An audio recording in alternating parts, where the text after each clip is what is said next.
जय हिंद साथियों, स्वागत है आप सभी का आपके अपने YouTube channel target with Ajit में। साथियों, उम्मीद करता हूं कि आप सभी स्वस्थ होंगे और अपनी अपनी तैयारी ज़बरदस्त तरीके से कर रहे होंगे। तो साथियों, आज की इस क्लास में हम डिस्कस करने वाले हैं कृषि विज्ञान के उन सभी महत्वपूर्ण प्रश्नों के बारे में जो कि आप सभी के HT एग्ज़ाम के लिए मोस्ट इम्पॉर्टेंट हो जाती हैं। तो वीडियो को अंत तक जरूर देखिएगा क्योंकि दिए गए सभी क्वेश्चंस एग्जाम ओरिएंटेड और सेलेक्टिव हैं।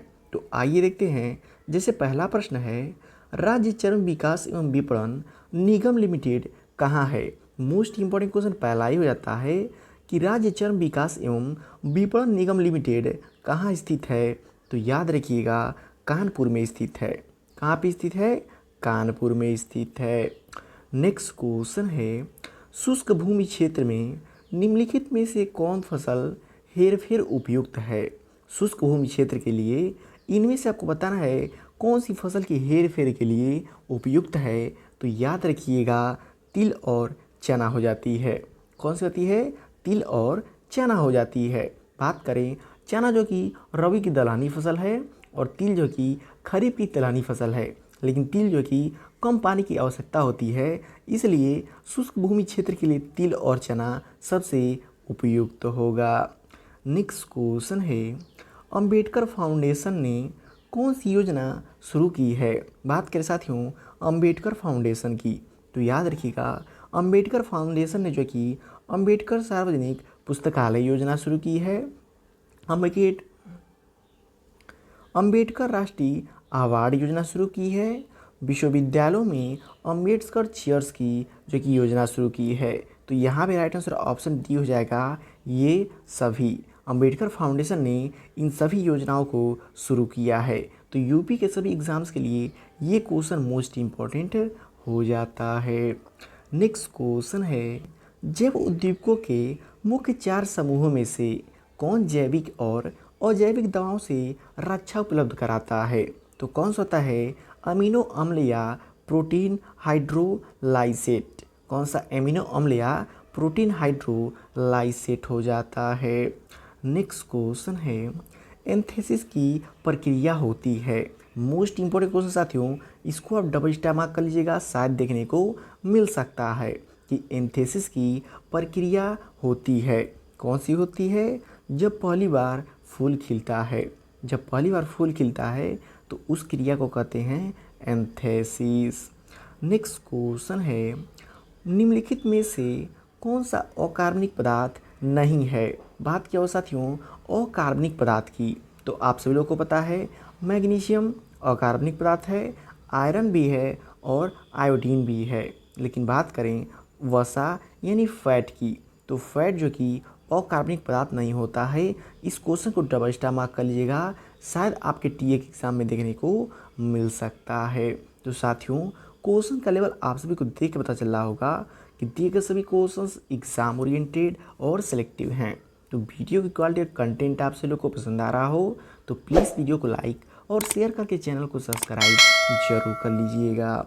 नेक्स्ट क्वेश्चन है, निम्नलिखित चारों में से कौन सबसे अधिक पाचक प्रोटीन होती है।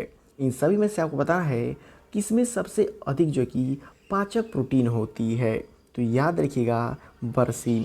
बरसीम जो होता है इसमें सबसे अधिक पाचक प्रोटीन होता है। और यहाँ पे एक पॉइंट और इम्पॉर्टेंट याद कर लीजिएगा, बरसीम जो कि दलहनी के अंतर्गत भी आती है और जो कि चारे वाली फसल के अंतर्गत भी आती है, इन दोनों के अंतर्गत आती है। तो ये भी पॉइंट याद रखिएगा। नेक्स्ट क्वेश्चन है, सूखे की स्थिति में ज्वार के पौधे के किस भाग में धुरिन की संरचना होती है। मोस्ट इम्पॉर्टेंट क्वेश्चन है कि सूखे की स्थिति में ज्वार के पौधे के किस भाग में धुरिन की संरचना होती है। तो याद रखिएगा, पत्तियों में होती है। किस में होती है? पत्तियों में होती है। नेक्स्ट क्वेश्चन है, फलों एवं सब्जियों में मोमीकरण करता है। फलों एवं सब्जियों में मोमीकरण कर देने से वो क्या करता है? तो याद रखिएगा, श्वसन में कमी कर देता है। किसमें? श्वसन दर में कमी कर देता है मोमीकरण।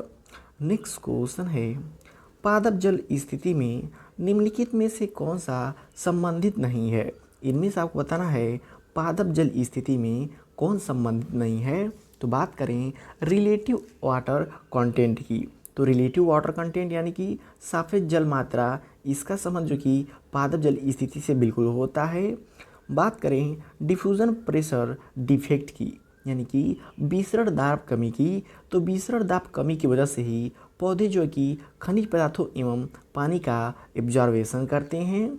और बात करें टर्गर पोटेंशियल स्फीति विभव की, तो स्फीति विभव के द्वारा ही जो कि रंध्र होते हैं वो बंद होते और खुलते हैं।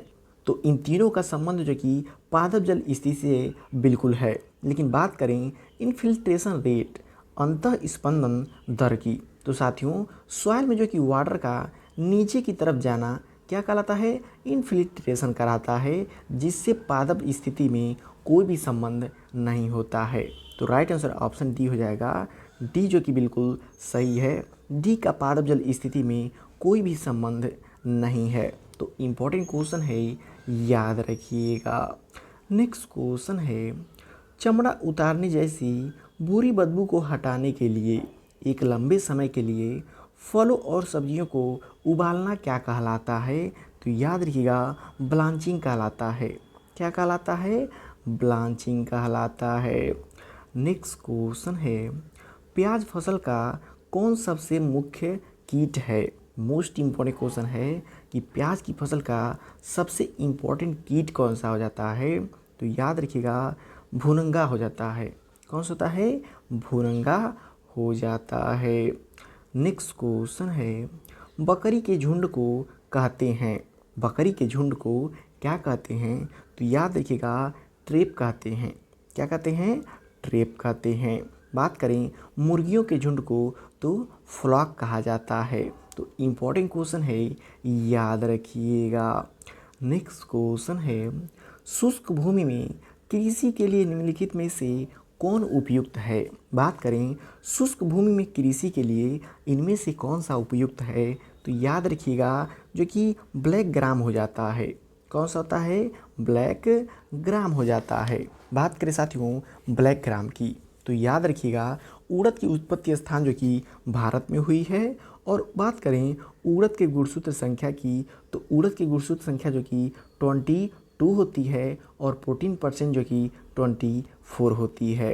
तो ये भी इम्पॉर्टेंट पॉइंट हैं, याद रखिएगा। और बात करें उड़द की एक मुख्य जो कि किस्म हो जाती है बरखा, तो याद रखिएगा, बरखा उड़द की एक महत्वपूर्ण किस्म हो जाती है। नेक्स्ट क्वेश्चन है, संबंधित खरपतवार हैं रिलेटिव वीड्स कौन कहलाते हैं? तो याद रखिएगा, अन्य फसलों के पौधे, जैसे गेहूं में जौ का उगना रिलेटिव वीड्स का एग्जाम्पल हो जाता है। तो इम्पोर्टेंट क्वेश्चन है, याद रखिएगा। नेक्स्ट क्वेश्चन है, निम्नलिखित में से कौन सा लिनक्स ऑपरेटिंग सिस्टम का संस्करण नहीं है? अब बात के साथियों कंप्यूटर के कुछ क्वेश्चंस की, क्योंकि आप सभी के स्टेट एग्जाम में 15 नंबर तो कंप्यूटर से भी आने हैं। तो निम्नलिखित में से कौन सा लिनक्स ऑपरेटिंग सिस्टम का संस्करण नहीं है? तो याद रखिएगा, फेडोरा, लिनक्स मिंट और उबंटू, ये सभी जो कि लिनक्स ऑपरेटिंग सिस्टम के संस्करण हैं। लेकिन लियोपोल्ड जो कि ये लिनक्स ऑपरेटिंग सिस्टम का संस्करण नहीं है। आइए इसके बारे में और डिटेल में समझते हैं। तो देखिए यहाँ पे लिखा हुआ है, जो कि लिनक्स सबसे प्रसिद्ध, सबसे अधिक इस्तेमाल किया जाने वाला ओपन सोर्स ऑपरेटिंग सिस्टम है। फेडोरा, लिनक्स मिंट और उबंटू, ये तीनों ही लिनक्स के संस्करण हैं, जबकि लेपियोड MACOS का संस्करण है। तो इम्पोर्टेंट पॉइंट है, नोट कर लीजिएगा। नेक्स्ट क्वेश्चन है, अभिकथन ये है कि कैश मेमोरी मुख्य मेमोरी की तुलना में बहुत तेज होती है और CPU के प्रदर्शन को बढ़ाती है। तो बिल्कुल सही है। बात करें कारण आर की, तो कैश मेमोरी डेटा को अस्थायी रूप से स्टोर करती है ताकि CPU को बार बार मुख्य मेमोरी तक पहुंचाना ना पड़े। तो ये स्टेटमेंट बिल्कुल गलत है, क्योंकि कैश मेमोरी जो कि डेटा को अस्थायी रूप से स्टोर करती है, क्योंकि यह जो कि वोलाटाइल मेमोरी होती है।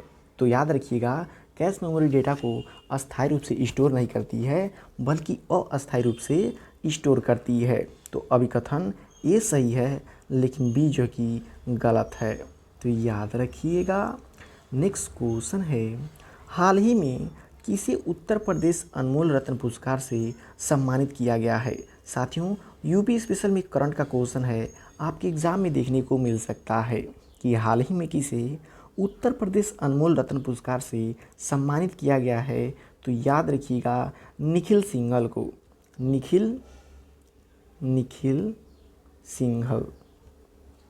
निखिल सिंघल को जो कि उत्तर प्रदेश अनमोल रत्न पुरस्कार से सम्मानित किया गया है, इनमें से किसी को नहीं। तो आइए इनके बारे में थोड़ा डिटेल में समझते हैं कि निखिल सिंघल कौन हैं। प्रख्यात मीडिया और नृत्यकार निखिल सिंघल को उत्तर प्रदेश अनमोल रत्न पुरस्कार से सम्मानित किया गया है। तो इस पॉइंट को आप नोट कर लीजिएगा। तो साथियों, वीडियो की कंटेंट आप लोग को पसंद आ रहा हो तो प्लीज़ वीडियो को लाइक और चैनल को सब्सक्राइब जरूर कर लीजिएगा। नेक्स्ट क्वेश्चन है, निम्नलिखित कथनों पर विचार कीजिए। कथन पहला है कि उत्तर प्रदेश में लोकायुक्त का पद 1975 के लोकायुक्त अधिनियम के तहत स्थापित किया गया था। बिल्कुल सही है। उत्तर प्रदेश में प्रथम लोकायुक्त न्यायमूर्ति विशंबर दयाल को नियुक्त किया गया था। ये भी स्टेटमेंट बिल्कुल सही है। बात करें थर्ड की, तो उत्तर प्रदेश में लोकायुक्त का कार्यकाल 5 वर्ष अथवा 70 वर्ष की आयु तक जो भी पहले हो तक होता है।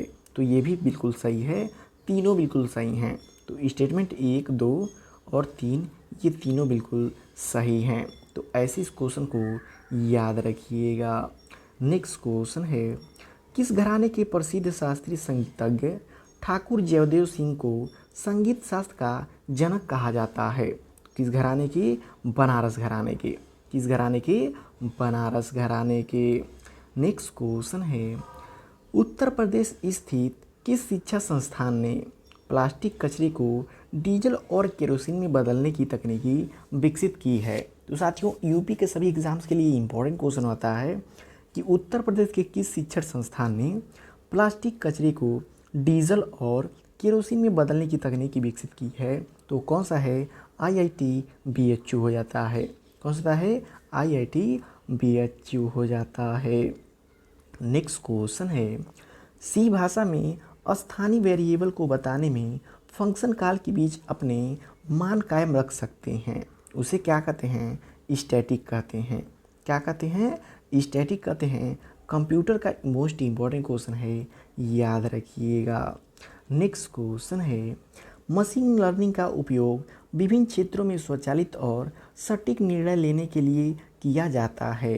निम्नलिखित कथनों पर विचार करें। तो पहला हो जाता है, मशीन लर्निंग जटिल डेटा पैटर्न को स्वचालित रूप से पहचान सकता है। बिल्कुल सही है। यह स्वास्थ्य सेवा में रोग निदान और उपचार योजना में सहायता करता है। बिल्कुल सही है। मशीन लर्निंग मॉडल समय के साथ अपनी सटीकता में सुधार नहीं कर सकता है। ये स्टेटमेंट बिल्कुल गलत है। बात करें स्टेटमेंट नंबर 4 की, यह ई-कॉमर्स में व्यक्तिकृत अनुशंसाएं प्रदान करने के लिए उपयोगी है। ये भी बिल्कुल सही है। तो इसमें 3 ऑप्शन जो कि गलत है, बाकी सब सही हैं। नेक्स्ट क्वेश्चन है, लिंग्विस्ट सर्वे ऑफ इंडिया के लेखक कौन हैं?